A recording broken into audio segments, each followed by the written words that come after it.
এক ভাই জিজ্ঞেস করেছেন, জুমাবারের মৃত্যুর বিশেষ কোনো ফজিলত সহিহ হাদিস দ্বারা কি প্রমাণিত?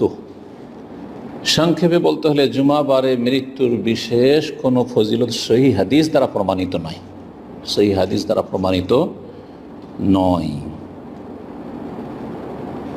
তবে দিনটি যেহেতু বরকতপূর্ণ, ফজিলতপূর্ণ, সৈয়দুল আইয়াম, সমস্ত দিনের উপর শ্রেষ্ঠ দিন সপ্তাহের, সুতরাং এই দিনে কারো যদি মৃত্যু হয় রাতে অথবা দিনে, তাহলে তার সাথে সাথে যদি তার সহি আকিদা থাকে, তৌহিদ সুন্নত ঠিক থাকে, শিরক বিদআত থেকে মুক্ত থাকে, পাপাচার থেকে মুক্ত থাকে, ইখলাসের সাথে সে জীবনযাপন করে আল্লাহ রাব্বুল আলামিনের ইবাদত বন্দেগীর মাধ্যমে, তাহলে এটি একটি হুসনুল খাতেমার লক্ষণ, শুভ লক্ষণ, ভালো লক্ষণ যে তার মৃত্যুটা ভালো মৃত্যু, আলহামদুলিল্লাহ। এর বেশি কিছু না। যে হাদিসগুলি এই মর্মে রয়েছে সবগুলি জয়ীফ। হাদিসগুলি আজকে পেশ করব, যদিও একটু সময় লাগবে সংক্ষেপ উত্তর দেওয়ার পর। প্রথম হাদিস তিরমিজিতে রয়েছে, ইমাম তিরমিজি রহমতুল্লাহ আলাইহির সুনান বা জামে। আব্দুল্লাহ বিন আমর বিন আস রাদিয়াল্লাহু তাআলা আনহু থেকে বর্ণিত, ক্বালা রাসূলুল্লাহ সাল্লাল্লাহু আলাইহি বলেছেন, মা মিন মুসলিম ইয়ামুতু ইয়াওমাল জুমআ আও লাইলাতাল জুমআ, যে কোনো মুসলিম যদি জুমার দিনে অথবা রাতে তার মৃত্যু হয়, ইল্লা ওয়াকাহুল্লাহু ফিতনাতুল কবর, তাহলে তাকে আল্লাহ কবরের ফিতনা থেকে রক্ষা করবেন। কবরের ফিতনা মানে কবরের পরীক্ষা, মুনকার নাকিরের প্রশ্ন। হাদিস সহিহ হইলে তো কত সুন্দর কথা।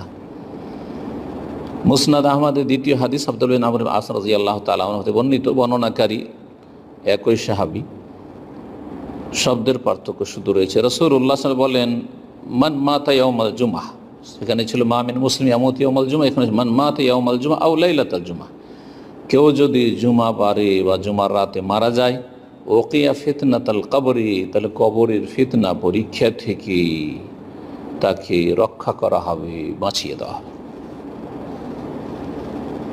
তৃতীয় হাদিস, আয়াস বিন বুকাইর রাদিয়াল্লাহু তাআলা বর্ণিত, রাসূলুল্লাহ সাল্লাল্লাহু আলাইহি ওয়াসাল্লাম বলেন, মান মাতা ইয়াউমাল জুমআহ, কেউ যদি জুমার বারে মারা যায়, কুতিবা লাহু আজরু শহীদ, তার জন্য শহীদের নেকি লিখা হবে। ওকিয়া ফিতনাতুল কবর, আর কবরের ফিতনা থেকে তাকে রক্ষা করা হবে।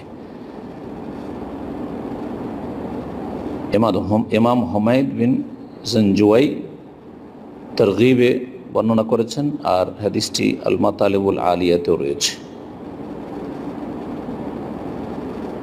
সর্বশেষ হাদিস, 5টি হাদিস তাহলে আপনাদের সামনে, বা 4টি হাদিস পেশ করছি। 4 নম্বর হাদিস হিলিয়াতুল আউলিয়ায় রয়েছে, জাবের রাদিয়াল্লাহু তাআলা থেকে বর্ণিত, রাসূলুল্লাহ সাল্লাল্লাহু আলাইহি ওয়াসাল্লাম বলেন, মান মাতা ইয়াউমাল জুমআ, কেউ যদি জুমাবারে মারা যায়, ও লাইলাতুল জুমআ, অথবা জুমার রাতে মারা যায়, উজিরা মিন আযাবিল কবর, কবরের আযাব থেকে তাকে রক্ষা করা হবে। ওয়া জা ইয়াউমাল কিয়ামাতি আলাইহি তাবিউশ শুহাদা, কিয়ামতের দিনে এমন অবস্থা আসবে যে তার উপর শহীদদের মোহর লাগানো থাকবে, মানে শাহাদাতের মর্যাদার মোহর লাগানো থাকবে।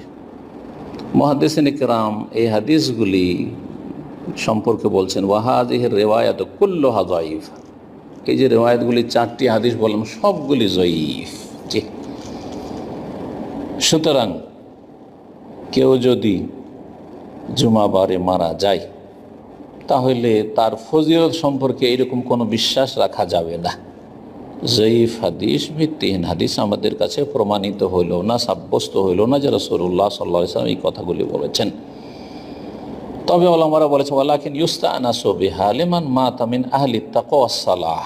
হ্যাঁ, এখান থেকে এতটুকু শুধু নিতে পারি যে কোনো যদি মুত্তাকি, পরহেজগার, নেক ব্যক্তি, আলেম অথবা আবেদ, নেক ব্যক্তি যদি ইন্তেকাল করেন জুমার রাতে বা দিনে, তাহলে ভাগ্যটা ভালো এবং এটা ভালো লক্ষণ। যেমন শুরুতে বলেছি, ওয়ায়ুস্তাবশারু বিহা, এবং সুসংবাদ নেওয়া যেতে পারে তার ক্ষেত্রে, লিমান হাসানাত খাতিমাতুহু, যে তার খাতেমার সমাপ্তিটা সুন্দর হয়েছে, তার পৃথিবী থেকে পরলোক গমন সুন্দর হয়েছে। তারপরে আলেমরা বলছেন, ওয়াল হক আল্লাযী লা খিলাফা ফিহি, যেই কথাটি চিরসত্য এবং যাতে কোনো দ্বিমত নেই, যে হুয়া আন্নাল আমাল আস-সালিহ মাল ইখলাস লিল্লাহি তাআলা হুয়া আল্লাযী ইয়ানফাউল আবদা ফি কবরিহি, ইখলাসের সাথে, আল্লাহর জন্য নিষ্ঠার সাথে যদি নেক আমল থাকে মানুষের সাথে, তাহলে সেটি তার কবরে, যে কোনো বান্দার কবরে কাজে আসবে, উপকারে আসবে।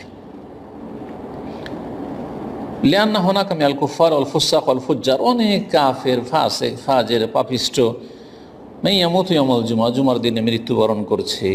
ফাহাল হুম সুআদা ফি কবরিহিম, তারা কি সৌভাগ্যবান হবে কবরে? কখনো না। জি। এবং কবরের আযাব এবং নিয়ামতের যে হাদিসগুলি রয়েছে তাতে রয়েছে যে পাপিষ্ট লোকের কাছে তার পাপাচারগুলি, গুনহার কাজ যে করেছে সেগুলি আসবে একবার বিকট এবং জঘন্য আকৃতি নিয়ে, আর বলে আনা আমালুকাল কবিহ, তোমার, আমি জঘন্য কাজ, পাপের কাজগুলি করেছো, আমি তোমার ওই পাপ বলি। আর যেই ব্যক্তি নেক আমল করে গেছেন, নেক আমল মৃত্যুবরণ করেছেন, তার নেক আমলগুলি আসবে বড় সুন্দর রূপ চেহারা নিয়ে, আর এসে সুসংবাদ দিবার বলে আনা আমালুকা সলেহ, আমি তোমার নেক আমল। তাহলে কবরে বোঝা গেল যে নেক আমল কাজ দেবে।